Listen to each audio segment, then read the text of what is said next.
My name is Alex Schadenberg. I'm the Executive Director of the Euthanasia Prevention Coalition. I've been doing this work now for 25 years. I've been involved with not only Canada, but I have spoken throughout the US as well as several places in Europe, etc., on this issue. As bad as things are in Canada, sadly, other places are also now debating this question. Basically, my message to Americans, oh no, my message to Americans is that the assisted suicide lobby, it is relentless and it is well funded. And you need to know that because you see them coming at us in state after state after state. The assisted suicide lobby has a long-term strategy. That's why they've been willing to move things in a slow way. You'll see them they're moving incrementally. They're changing language constantly, so they're constantly working on changing the language to make this open to more and more people. We need to also be relentless. We need to be strategic. We need to be caring, though. We need to be truly caring. We must be in the battle to prevent killing. And I often say to people, we sometimes make this issue too complicated. We get too much into the deep grass on the issue, and we should be really talking about how we're opposed to killing people, because this is what this is about. We must be knowledgeable about what's going on, but we must be first and foremost compassionate people. People will listen to you if they know you truly care. Okay, we must call it what it is. We must use effective language. Okay. So in this year, in 2024, at this moment, there's currently 10 states that have legalized assisted suicide in one jurisdiction, which is Washington, D.C., that has legalized assisted suicide. In the past 2 years and a bit, no new state has legalized assisted suicide. Now, that's important. And I say that as of this moment, even though I know that Delaware passed the bill, it's not been signed by the governor, and that's a whole nother kerfuffle I'm going to get into in a minute.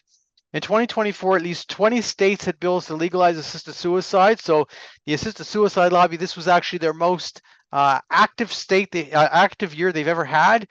2 states, California and Colorado, had bills to expand their assisted suicide laws. Actually, the California bill would have legalized euthanasia. And 2 states, West Virginia and Indiana, had bills or resolutions to prevent assisted suicide. What's important here, when you're fighting assisted suicide in a state like New York where it's not legal, it is nearly every state that's legalized assisted suicide has later expanded that bill. Why is this so important? Because I'm going to get into that in a second, but basically what they're selling you is one thing, what they intend is another, okay? So the assisted suicide lobby's been trying to expand assisted suicide in the US. That's obvious. How have they been doing this? They've been pushing to legalize it in more states. That's the first thing. So you see that they had 20 bills this year. They did pass it in Delaware, but it's not been signed. Assisted suicide is, when it's legal, they expand their laws. Now, how have they been expanding the laws? They've been eliminating the waiting period. So you'll notice in states where they have a bill, they'll talk about a 15-day waiting period or a 10-day waiting period, etc. These are supposedly safeguards to protect people who might be ambivalent about it. You have a waiting period to think about it. But if they eliminate the waiting period, you get a same-day death. There's more to it than that, but I won't get into that yet. They're expanding it by what? Adding more groups of people who can do it. So a lot of states have now added nurse practitioners, physician assistants, doctor assistants, others to the list of killers. Now, why are they doing this? There's a couple of reasons, but the biggest reason is in all the states, such as Oregon, Washington State, etc., where they've legalized assisted suicide, one of the biggest problems they have is they have too few doctors willing to kill. So obviously speaking, if you add to who can do the killing, you will have more potential killers. They're trying to eliminate the residency requirements. So I'm going to get into that in a minute, but Oregon and Vermont, both states have legalized assisted suicide and both have eliminated the residency requirement. So what that means is that whether I like it or not, or whether you like it or not, people in New York can go to Vermont or Oregon and die by assisted suicide. They're trying to allow deaths by euthanasia. I'll get into that in a minute. They prefer euthanasia over assisted suicide, but Americans are a bit, how would you say, concerned about the concept of giving the doctor the right to actually murder you. So therefore, they've only been able to, as this moment, in the language of the bills allow for assisted suicide. Now, is it true that in the states where they've legalized assisted suicide that these bills don't protect against euthanasia? And the answer to that is absolutely yes. You can have euthanasia in Oregon, Washington State, Vermont, you name it, because none of these laws have any oversight. So it is fully possible to do euthanasia and nobody would know the difference. They're trying to permit assisted suicide by telehealth. Why is this? They're trying to enable approval of assisted suicides in places where there is no doctor willing to do it, but also in rural areas of states, but also in states where it's not legal. So for instance, in Vermont, they allow assisted suicide by telehealth. So what that means is somebody in New York, and I shouldn't use New York as the example, but the truth is somebody in another state such as New York could be approved for assisted suicide through telehealth and then just go to Vermont to die by assisted suicide. They're trying to change the definitions of what a chronic condition is. They're trying to, because all these laws allow for assisted suicide for terminal conditions, so they're redefining what a chronic condition is to allow more and more reasons or conditions where assisted suicide is allowed. That's why the recent paper was done by Chelsea on the whole issue of people with anorexia dying by assisted suicide and euthanasia. They're trying to establish regional assisted suicide centers with obviously no assisted suicide residency requirement. So for instance, in Oregon, Dr. Gideon does have an assisted suicide clinic that he has there, and people from out of state are dying by assisted suicide at his clinic. They're now working on passing federal legislation such as the Patient Access to End-of-Life Care Act, okay? Most assisted suicide bills are what I call Trojan horse bills. Now, why is that? They know that it's harder to pass a bill than it is to expand the law once it's legal. So the purpose of the bill is to legalize assisted suicide. So once assisted suicide is legal, then the assisted suicide lobby pressures the government to expand the law. Now, it's not quite the same comparison, but I'll give you a prime example. Just a couple days ago in Canada, the Euthanasia lobby, the Dying with Dignity group, launched a lawsuit to force the government to allow euthanasia for mental illness alone.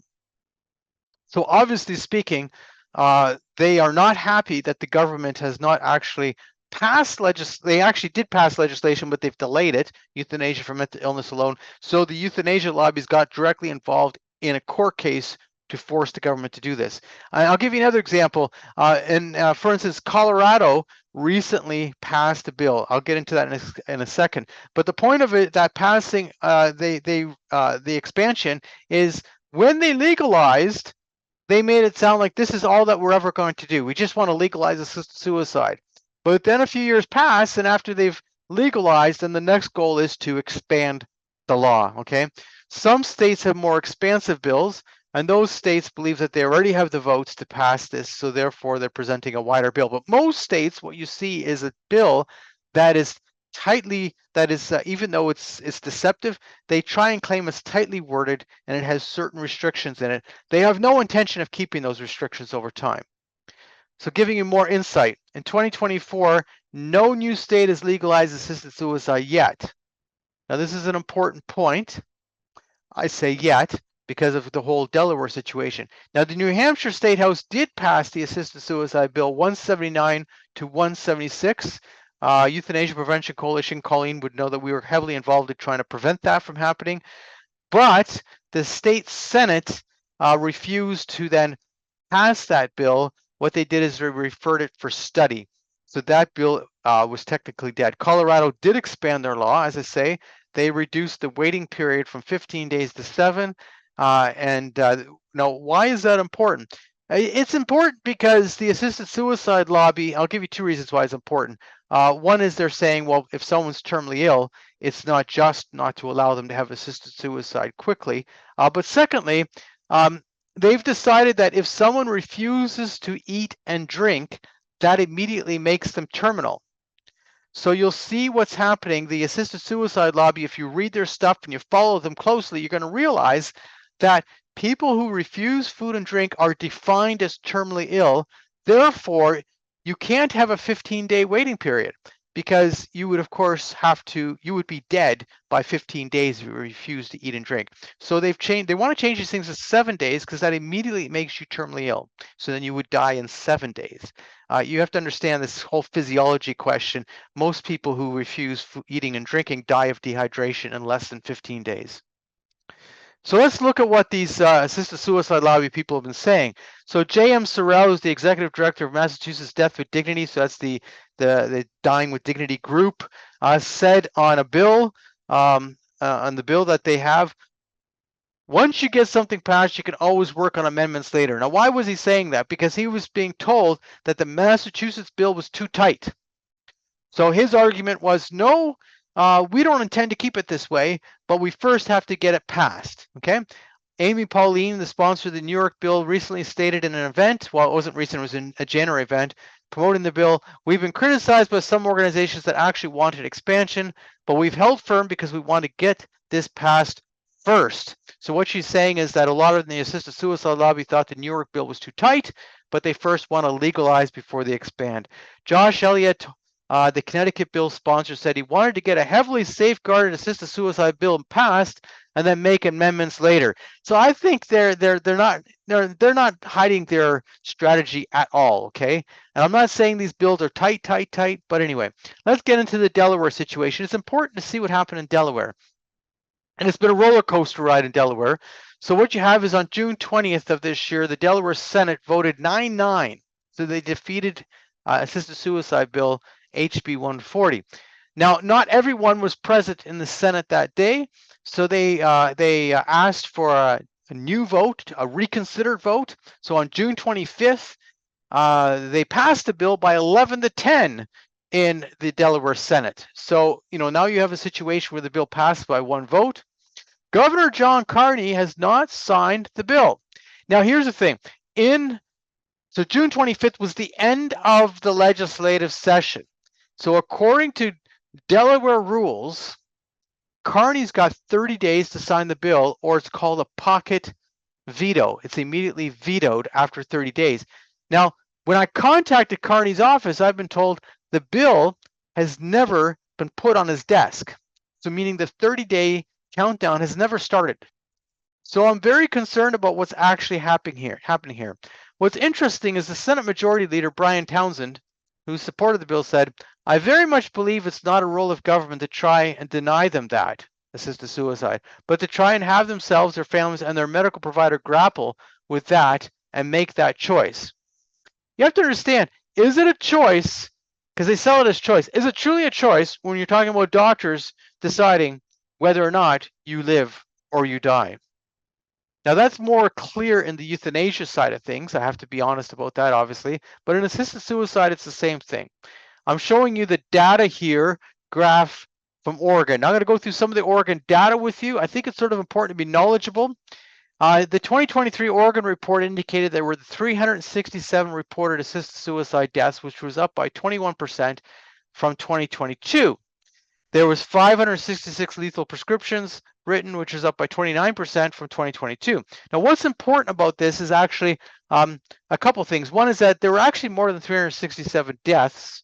And what happens is every year when you see the Oregon report, it will change the data from the previous year. So for instance, in 2022, the report did not say 304 assisted suicide deaths. It had a lower number because every year they amend the data because there's certain late reports that come in, etc. Right? Some of the doctors report late. The law requires 30 days. The report came out on March 1st, so you'd expect by March 1st all the reports will have been found, but that's not the case. Anyway, the prescriptions were up also. Now, what's important here? There were 141 people who received the lethal poison. Now, I call it poison on purpose because it's not a medication. So I call it poison, and died, but whose ingestion status was unknown in 2023. So this has been a situation that goes on year after year after year after year. These people may have died by assisted suicide, but no one actually knows how they died. Now, some of those people are part of the late reporting. So you'll see every year that there's a few numbers that they adjust the numbers. So some of them are there. Some of them might have died a natural death. I don't know. They don't know. some of them might have died by assisted suicide, but they don't know. No one's done any research on this. And after 6 months of the reporting coming in, the Oregon law requires that data to be shredded. So you have no way of actually really knowing how many of that 141 people were what you call unreported assisted suicide deaths. Now, 23 of the assisted suicide deaths in Oregon were out-of-state deaths in 2023. Now, why is that important? Because I already told you they removed the residency requirement in Oregon. So in 2023, there was 23 assisted suicide deaths, which were out of state. I'm assuming that in 2024, because once people know that this is possible, especially within that assisted suicide movement, there will be more people going to Oregon to die by assisted suicide. So that number will jump. Plus, Dr. Gideon does have a clinic where he's specifically focusing on people from out of state. Okay. The Oregon Assisted Suicide Report updated the number of reported assisted suicide deaths from the 2022 report. Now, I tell you this all the time. There was in 2022, the report said there was 278 assisted suicide deaths. The 2023 report updated that by 26, saying there was 304. So considering that the 2023 report is now saying there was 367 deaths in 2023, I predicted that the actual number is actually probably close to 400. So you have to understand when they're showing you this data that there's certain data which is just, very flimsy. It's not really followed up on. And as I say, this unreported deaths, the 141 people in 2023, where they have no idea what happened to these people. They know they received the lethal poison. They know they died, but they just don't know how they died. Some of those could be unreported assisted suicide deaths. And the problem is you can't know because no one's done research. Now, it's interesting I say no one's done research because remember, in the Netherlands and Belgium, that kind of research has been done. That's why when you look at the Netherlands reports, and guys like me will always say that approximately 20% of all the euthanasia deaths in the Netherlands go unreported. I'm not saying that because I'm being flippant. I'm saying that because after several different studies have shown that number between 20 and 23%, it's quite clear that that's approximately what it is. And I don't know what it is in Oregon. No one's done research. It'd be a good doctoral research for somebody to try and figure it out. Now, the issue of complications is important.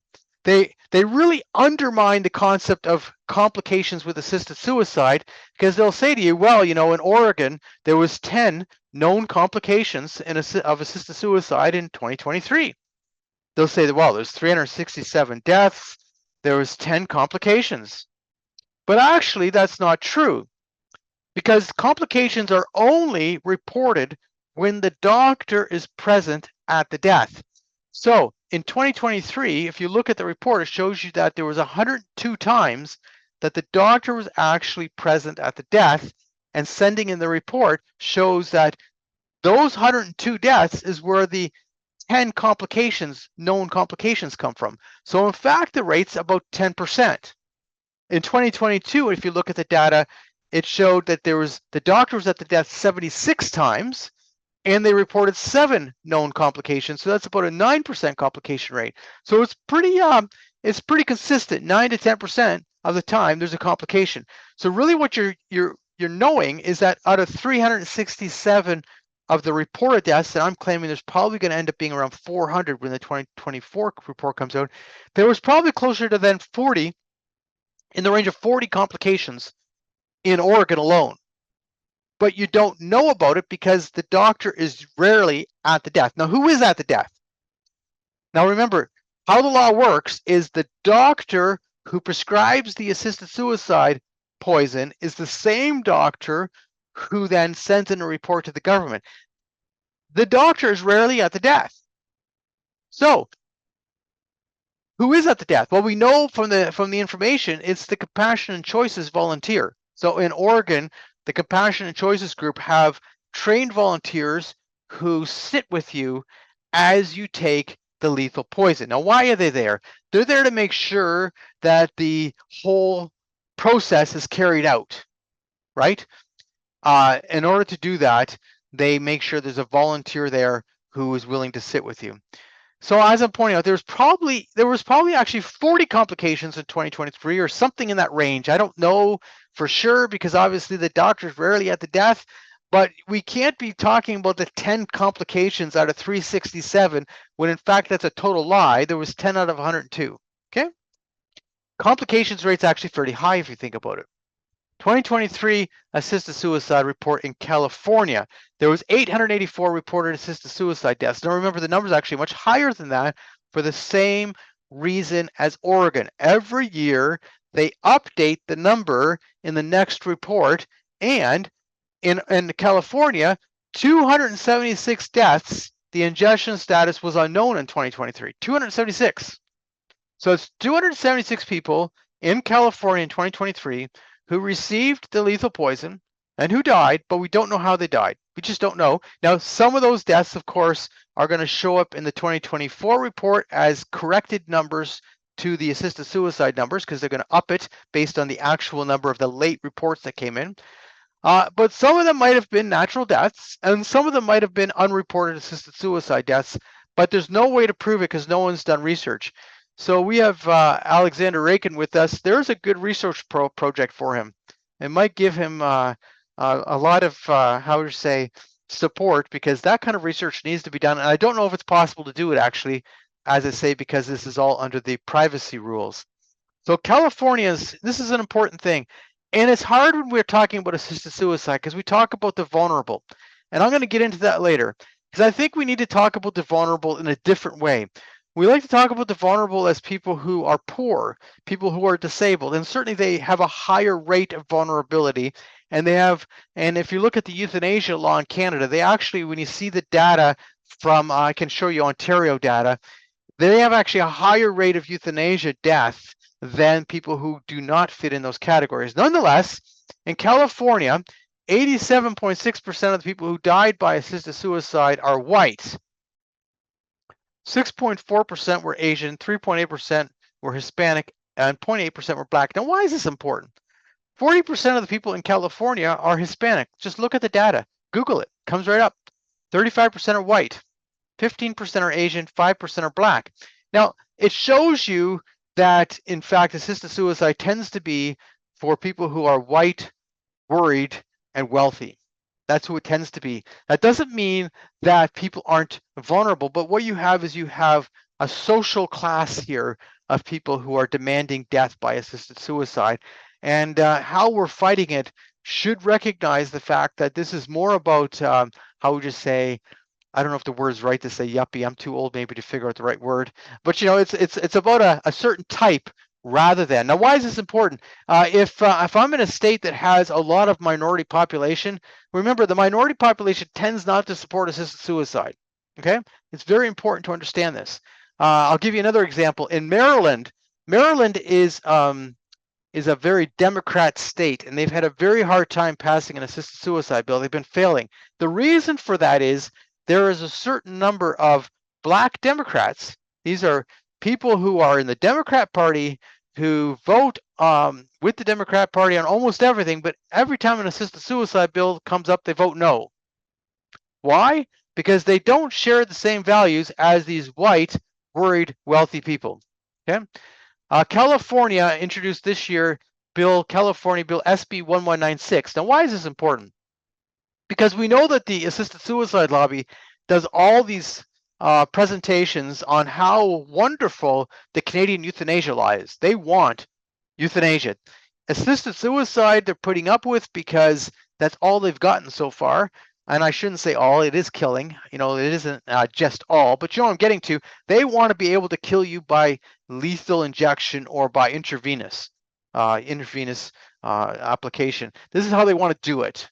It's easier, it's faster, it's more exacting.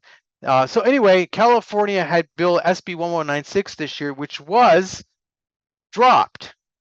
Now, the other side is poo-pooing us, saying, oh, well, you know, why are you making a deal about SB 1196? It was a bill that was dropped. It was dropped because Compassion and Choices refused to support it.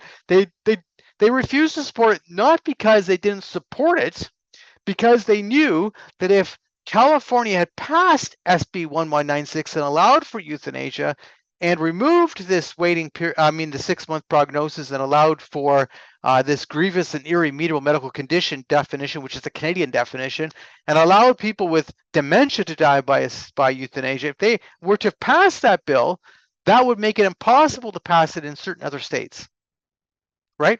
Other states would immediately realize what the end goal is, and therefore they said, oh, no, you can't pass SB 1196 because then we'll never get it through in Delaware. We're never going to get it through in Maryland. We're never going to get it through. They knew that they would have problems everywhere if this bill were to pass. That's why it was killed. It's no different than several years ago when the first attempt to expand the Oregon law came forward and they said no. Now they've expanded the Oregon law. Now they've expanded the Washington state assisted suicide law. They've done all these things now, but at first they said no. Why? Because they knew it would make it harder in another state for them to pass a bill. Okay, so now we have the situation of the residency requirement. Now what's important about this? Assisted suicide has gone from a state issue to a national issue because Oregon and Vermont dropped the residency requirement. So now anybody can have assisted suicide. They also launched a court case in New Jersey to also remove the residency requirement in New Jersey. I'm quite concerned about New Jersey because, not to say that I'm not concerned about Vermont or Oregon, but New Jersey is literally next door to New York. There's millions of people who live in this conglomerate, this massive New York City, millions of people. And if New Jersey were to drop the residency requirement, you would have a massive amount of assisted suicide in New Jersey. The compassionate choices were promoted in a big, massive way. So, why are they doing this? Because they obviously want everybody in America to have assisted suicide. That's what the assisted suicide lobby wants. Removing the residency requirement actually gives them that. Now, here's the problem. They've defined assisted suicide as healthcare. So let's be very clear how language affects the issue. If you define assisted suicide as healthcare, then the argument in the Oregon case, which was accepted, was it's not constitutional to deny health care to someone who's out of state. And that makes sense, actually. There might be, as a prime example, there might be some specialist in a certain type of surgery who lives in Oregon. And so people from out of state are being referred to that surgeon for that particular specialty.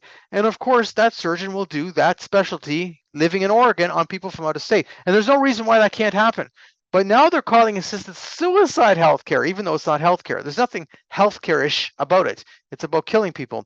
By doing that, they're saying you can't have a residency requirement. So even though these assisted suicide bills have a residency requirement, the assisted suicide lobby will act to try and strike that down. Okay, the removal of the residency requirement means that every American is able to die by assisted suicide. What makes it even more concerning is this whole thing about telehealth. Telehealth means that you can be approved for assisted suicide from out of state, and then you can go to that state to die. So you're only going there to die. And I mentioned, of course, about Oregon having 23 out-of-state assisted suicide deaths in 2023. Changing definitions. So in March of 2022, the Colorado Sun published an article by Dr. Jennifer Gardiani, an assisted suicide doctor, and she had approved at least 3 assisted suicides for people with anorexia. Now, this is very important because anorexia has always been known as a chronic condition, and now they are defining, or she has defined it as a terminal condition.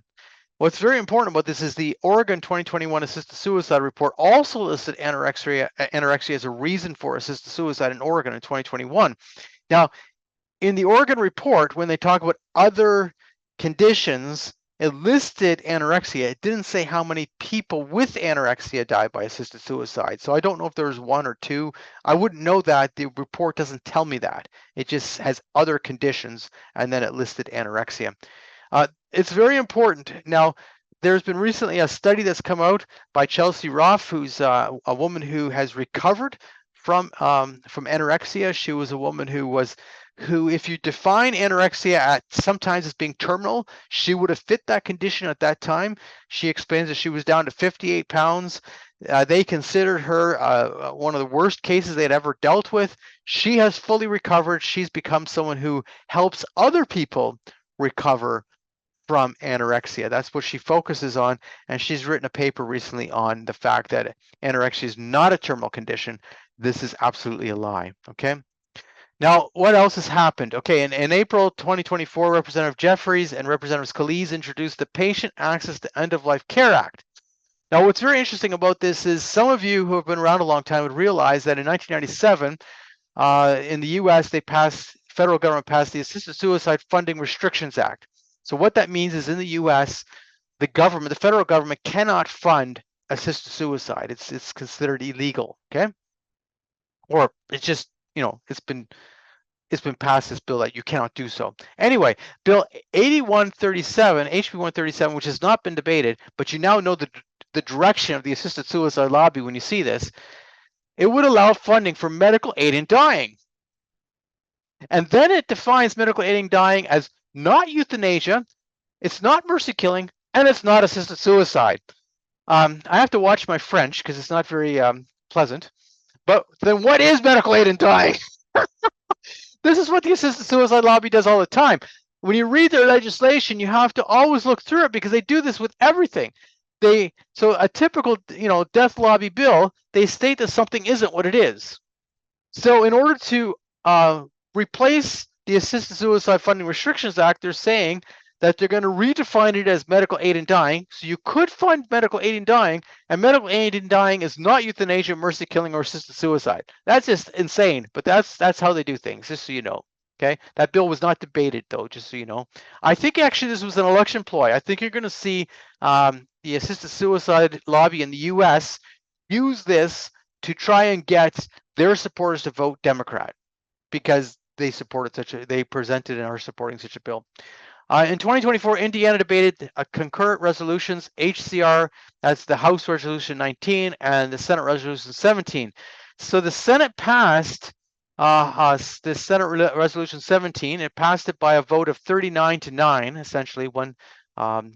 You have 9 nays, but one no vote, 1 absent. It was referred to the House on May the 5th, 2024, but no action was taken. So the bill, the resolution didn't go anywhere because the House did not debate it, whereas the Senate passed it. West Virginia had a joint resolution, HJR 28, which would add protection from assisted suicide in the state Bill of Rights. So HJR 28 was voted on, and it was passed. So there is going to be in November in West Virginia, there's going to be a referendum, which would be if West Virginia voters vote yes, then HJR 28 will then go into the Bill of Rights. What it essentially says, I didn't put the full information here because you don't need the full information. You get the idea. Basically, it says no physician or healthcare provider in the state of West Virginia shall participate in the practice of medically assisted suicide, euthanasia, or mercy killing. And then it says nothing in this section prohibits the use of course, pain medication, and nothing in this section would prohibit somebody asking to have treatment withheld or withdrawn from them to die a natural death. So, basically that's what it's saying. We'll see what happens in West Virginia. Now, here's a lethal drug cocktail, the poison debate, what's been going on in the U.S. So what you have is around 2015, the whole issue of Seconal became a problem because Seconal became too expensive. Currently, just so you know, there is a company that's trying to get approval for production of Seconal in the U.S., just so you know. But anyway, so what happened is the assisted suicide lobby decided to do these lethal drug experiments, this lethal poison experiments. So what they were trying to develop a lower cost assisted suicide cocktail because Seconal had become too expensive. So the Seattle Times reported in March 2017 that the first Seconal alternative turned out to be too harsh, burning patients' mouths and throats, causing some to scream in pain. Now remember, we're talking about something they call death with dignity. The second drug mix led to deaths that stretched out in some patients up to 31 hours. But actually, we know there were some cases much longer than that. Last year alone, I believe Oregon had its longest time of death being in its history. I believe it was 115 hours. Okay. An article published in The Atlantic in January 2019 stated in an advocacy organization called End of Life Washington, that's the sort of the Compassionate Choices group in Washington State, their medical director, Robert Wood, had told The Atlantic, now, why does an assisted suicide group need a medical director? I don't know.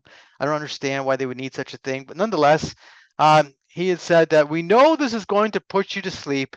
and we're pretty sure it's going to kill you. That's what he had told the Atlantic. And then he says, it worked, but with some tragic catch. In a few cases, the chloral hydrate burned people's throats, causing severe pain just at the time they expected relief. So these are people who supposedly believe in a death with dignity. How they sell assisted suicide is to prevent suffering. So they play on the fear of people who are afraid of dying a bad death. And they're knowingly then prescribing a mixture which is going to cause you to scream in pain as you are passing to death.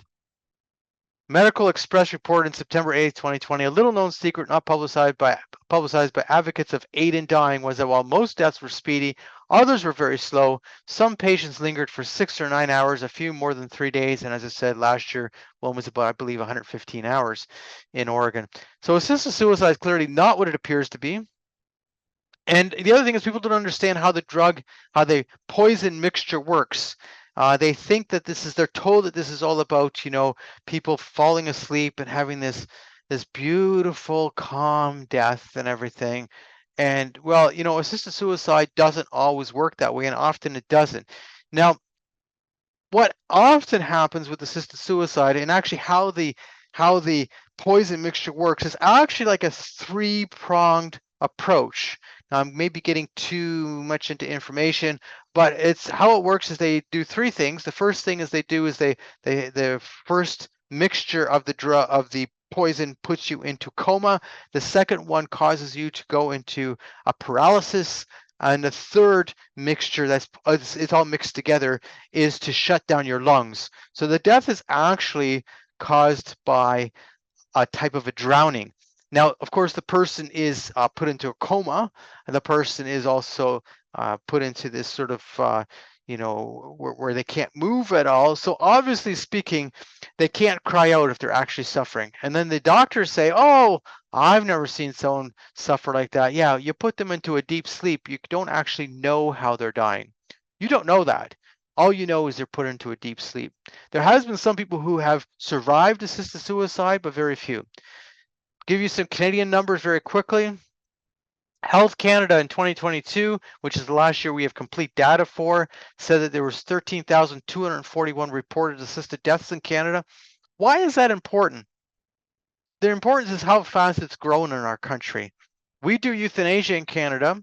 Not to say that euthanasia is any better than assisted suicide. They're both about killing people. But euthanasia is when the doctor actually does the act, or the nurse practitioner does the act, whereas assisted suicide is when the doctor would prescribe the lethal poison and you have to take it yourself.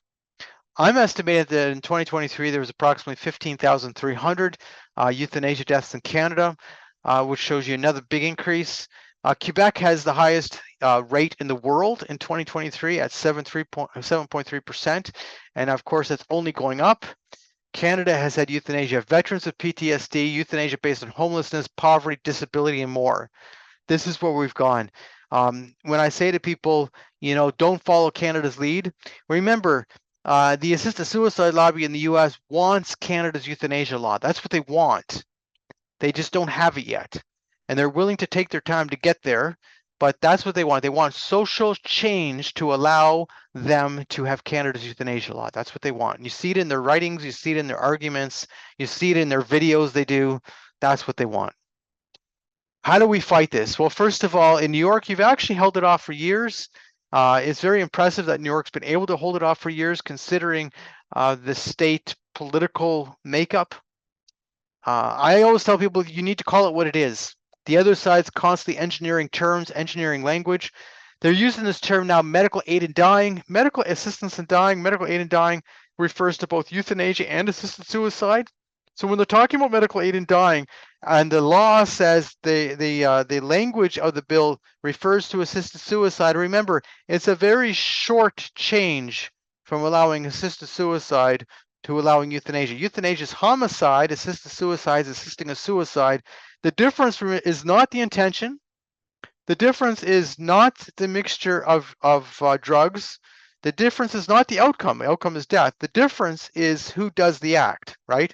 In assisted suicide, the person has to do the act. They have to take the poison themselves. With euthanasia, the doctor or nurse practitioner does it to them. So why do we oppose assisted suicide? Well, the first reason is because these laws allow one person to be directly involved with causing the death of another person. To me, these are crazy ideas. This is a crazy idea. I don't know how people can't understand that there's something really wrong about giving somebody in law the right to be involved with killing you. Okay? Creating exceptions to homicide or manslaughter, these are very bad ideas. These laws are in place to protect you from me and me from you, and that is a good idea. Now, if you consider also the fact of how assisted suicide and euthanasia are done, and the fact that very few doctors and nurses are actually involved in it, you realize that some of these people, such as Dr. Guardiani in Oregon, or in Canada, we've got several doctors now who only do euthanasia. That's all they do. These people have become, how would you say, almost like serial killers in a sense. We don't need a new strategy. People say, oh, well, we need a new strategy. No, what we need to do is we need to be clear. We need to talk clearly. This is what it is. This is about killing a person. We need to be willing to say it. We can't play games with the language. The other side wants to change the language. And they'll say, oh, you're terrible. It's not assisted suicide. It's medical aid in dying. No, it's assisted suicide. Sorry, that's what it is. That's accurate. The assisted suicide lobby sells it as an autonomous act. My body, my choice. But this is a lie. These aren't really autonomous acts. When is it an autonomous act? When a physician or a nurse approves and prescribes lethal drug cocktails, lethal poison to you. When is that an autonomous act? When someone tells you, I agree, your life is not worth living, I'll help kill you. But how is that autonomous? An autonomous act is what you do to yourself. But when somebody else is directly involved in the act, it's not an autonomous act anymore. The other side likes to talk about it as a suicide. But it's not really a suicide. A suicide is what you do to yourself. Assisting a suicide is when somebody else is directly involved. Somebody else is agreeing, yes, you are better off dead. Many of the people requesting assisted suicide have issues related to their capacity. These people are often experiencing hopelessness, despair, alienation, cognitive distortions. In Canada, many of them are people with disabilities. These are people who have, having difficulty getting medical treatment. They have difficulty, paying their bills. They're living in poverty. You have homelessness as a problem. Assisted suicide is more about abandonment than autonomy. I call it abandonment. Why? Because that's what it is. We're abandoning somebody to death. That's what we're doing. The other thing about assisted suicide, it is the opposite of what it means to be human. It opposes the nature of the human person. And why? Well, let's get down to the big issue here. Why do people ask for assisted suicide? Okay, so there are those radical autonomists, and you see the California data. So when the numbers have not yet exploded, even though they've expanded significantly in California, you know that it's mainly that white worried, the white worried and the wealthy, and they would say, I will do what I want. Now, of course, they're putting other people's lives in danger as they say, I will do what I want. But not everyone's a radical autonomist. And when you look at Canada's law with euthanasia, because the numbers are so much higher, in fact, the minority of these deaths have to do with radical autonomy. Most people die by assisted suicide. Why? Because they're going through a difficult health condition. We're not questioning that. They're feeling depressed. They're lonely. They have feelings of hopelessness. They feel that, and they believe that their life has no meaning or purpose, no value. I've had lots of conversations. We have a helpline in Canada. So I've had lots of conversations with people who have been approved for an assisted death, for euthanasia, or are seeking it. Lots of conversations with these people. And it always comes down to the same thing. You're talking to them and they're telling you about their health condition, what they're going through, why they want this. And then you ask them, well, but you realize you're asking your doctor to kill you. And then there's a pause. And they say, yeah, but I have nobody in my life. I'm lonely. There's nobody in my life. Nobody cares about me. Why should I not die? This is the kind of response I get all the time.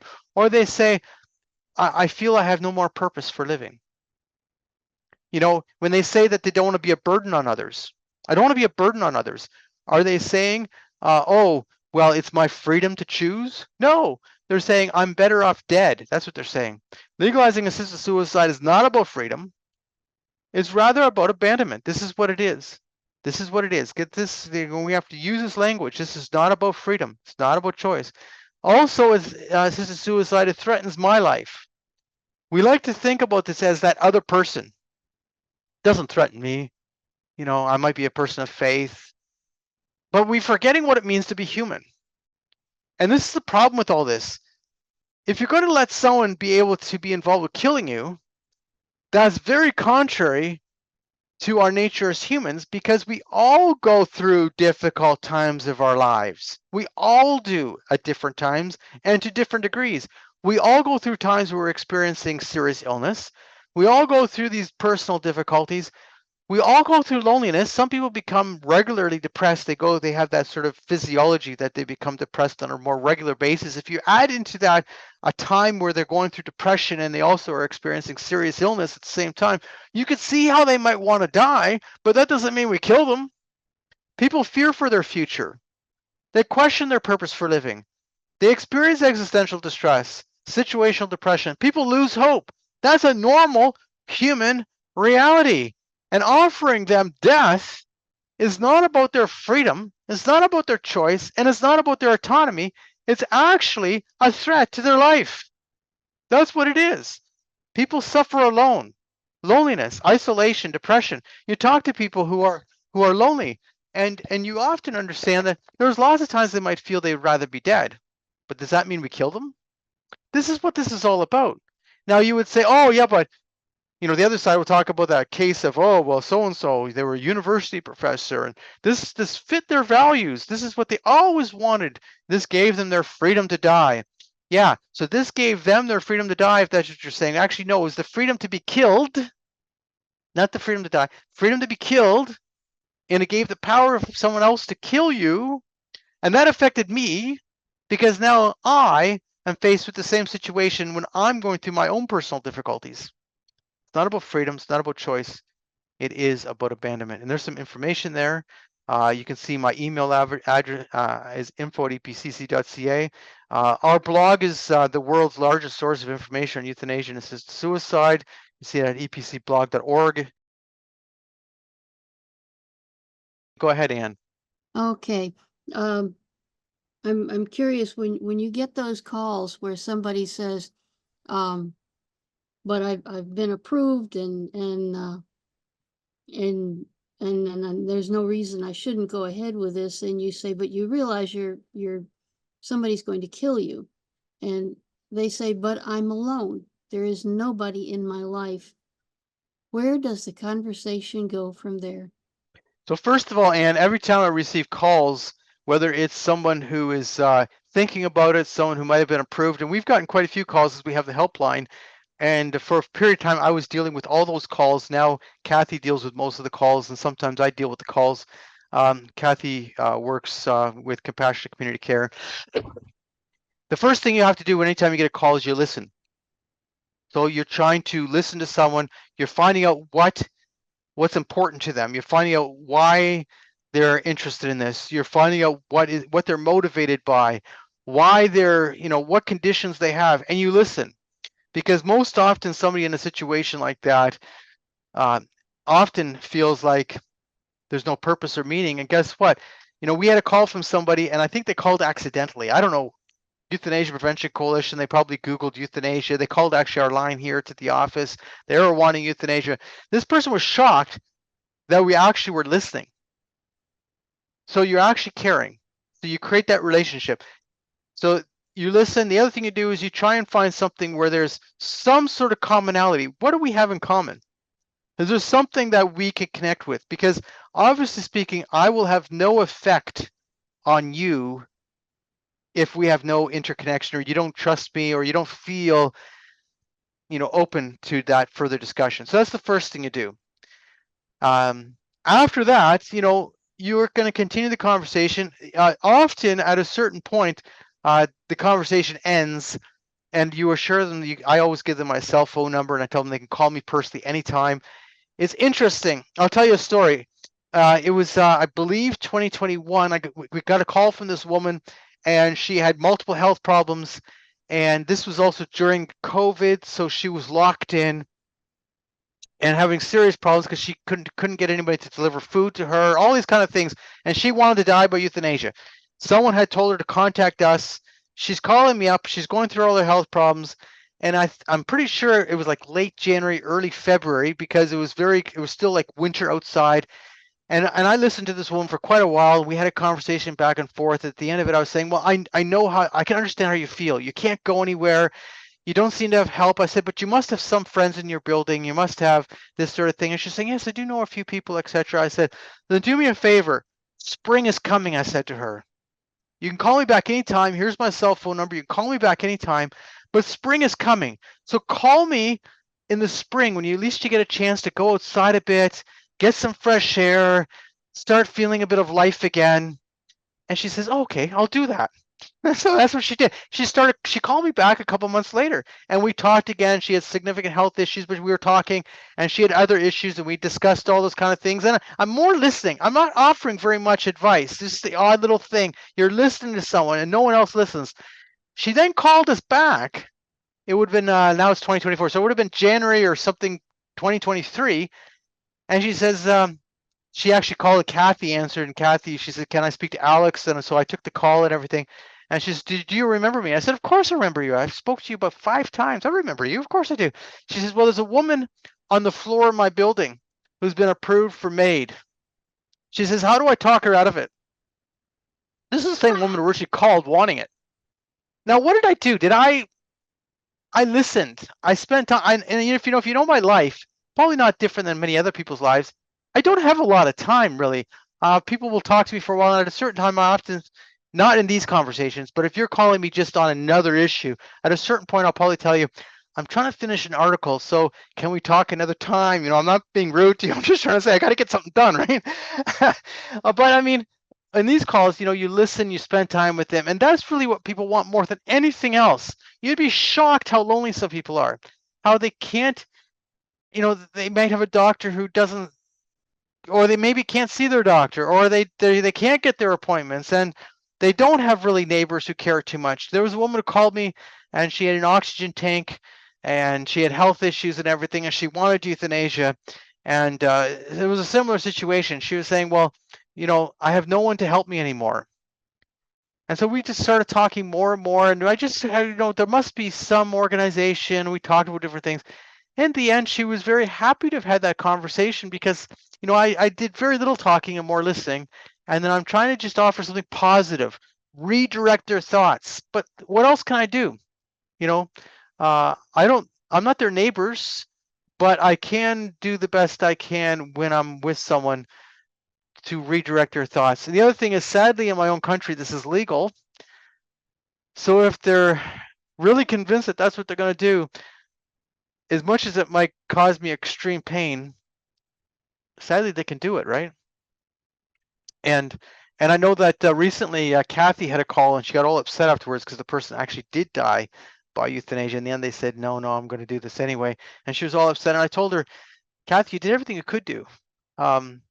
It's not your fault. As much as it's natural that you're going to feel pain, and it's actually good that you feel pain, it's nothing.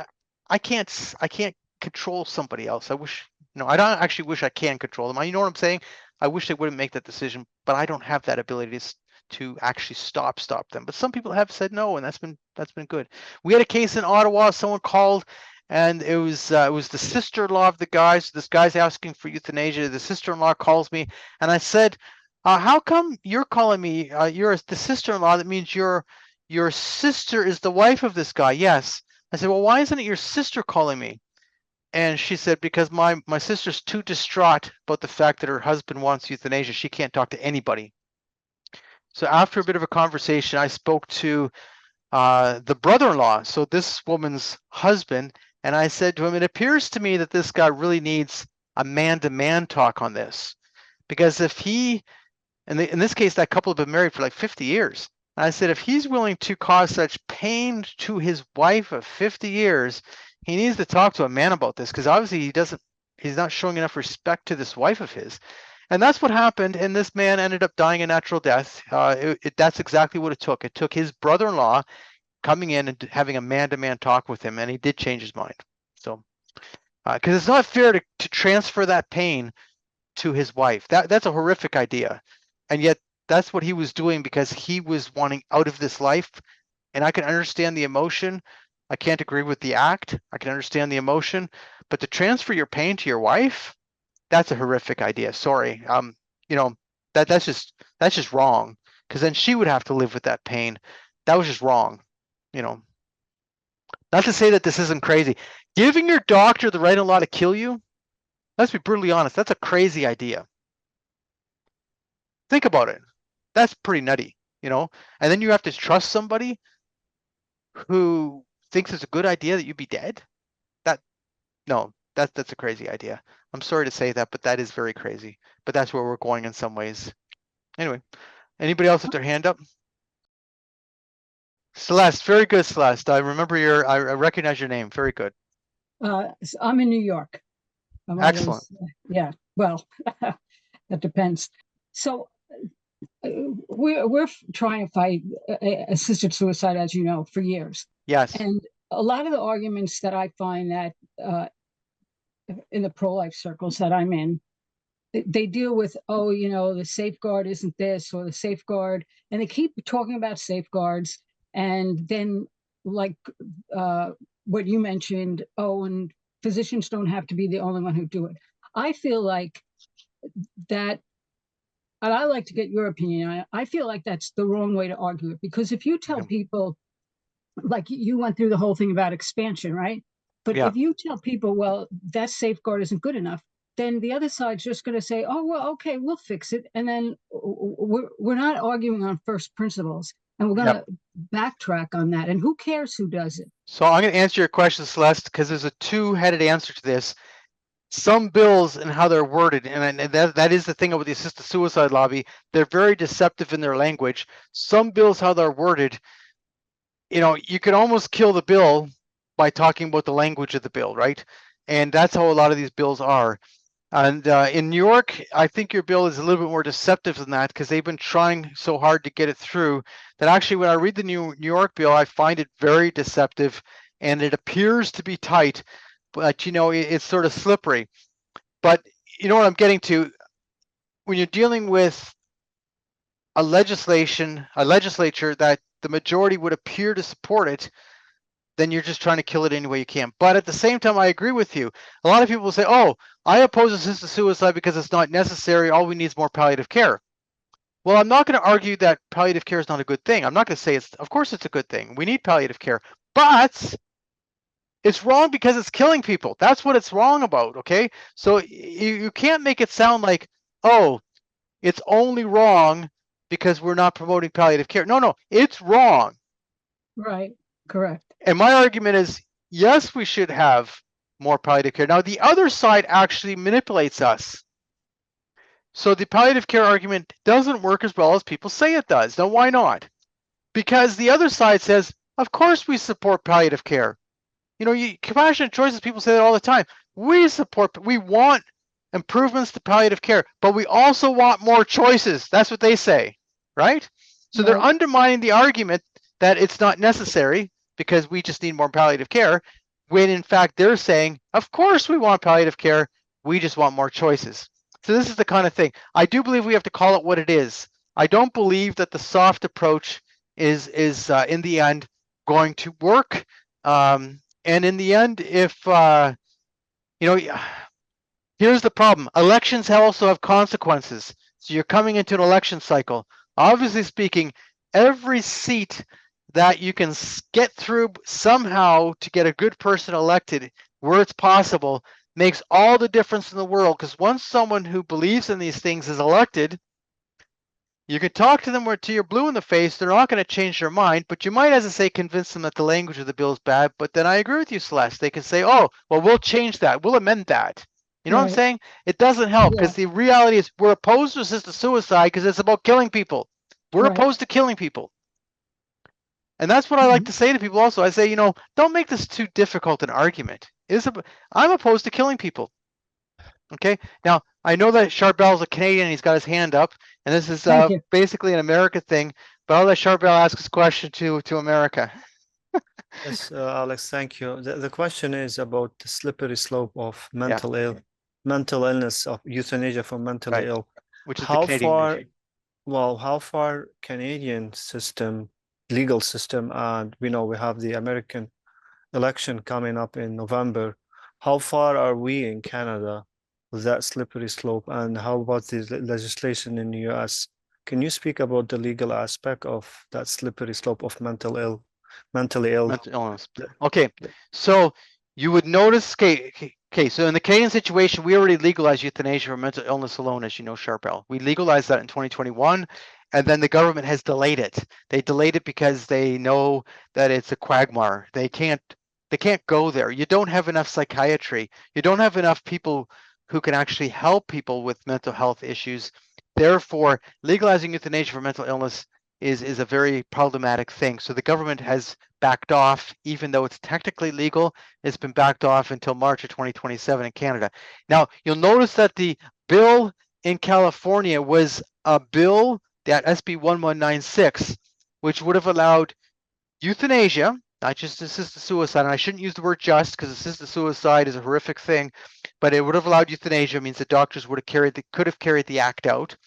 Now, it was supposedly limited to the cases where someone's incapable of taking the poison themselves. Nonetheless, it would have allowed for euthanasia. And then on top of it, it would have allowed it for people with dementia. So you can see where they're going in the US. We don't talk that way in Canada, but in fact, our legislation actually allows it now also for early stage dementia and etc., because it allows it for a grievous and irremediable medical condition. Now remember, the California bill, SB 1196, was changing the language of the bill from terminal illness to being a grievous and irremediable medical condition, which is the same thing as Canada. What is a grievous and irremediable medical condition? Tell me, what is a grievous and irremediable medical condition? I don't know. Well, that's the point. None of us know. There are many people who have grievous and irremediable medical conditions. The reason Heather Hancock's story was so powerful is there was a time in her life where you could have said she had a grievous and irremediable medical condition. She might, as I say, still, and they were pushing euthanasia on her. Right? That's her story is exactly that. That's what she experienced. And that's why she's so aware of how this is such a problematic situation. So anyway, California has already proposed that. So when we're talking about a slippery slope, you know where they want to go. You just know that they're in the US, they're playing the long game. So let's put this in perspective. They legalized assisted suicide in Oregon first by a plebiscite. And so it came into place, the law came into place, into action in January of 1998. It wasn't until 2009 until Washington State became the second state. So they went a long time with the Oregon law being the only law in the US. So they knew they couldn't expand the law, because if you expand the law, what was going to happen was going to make it harder to legalize in other states, right? They had to hold on to it. So that's what they did. And now that they've got 10 states, that's why they've been expanding in the US. Gordon has his hand up. Yeah, I just want to jump in briefly and say, you know, people in the United States might think that they're insulated from some of the stuff that's happening in Canada, but you got to think about movement in the backfield. And when I say movement in the backfield, it's American academics that are at the cutting edge. Yeah. And so if you follow some of our friends like Mark Conrad and Ron Pies and the debates that they've been having over the years, and you follow the articles from people that they've been debating with, you will see that all of the aspects and questions about euthanasia for mental illness have been thoroughly hashed out, not in Canada, but in the United States. Okay, so they have the program ready to go. But... yeah, but they have the program ready to go. And they also, do. I'd like to say about what you were saying about this, what Celeste was talking about.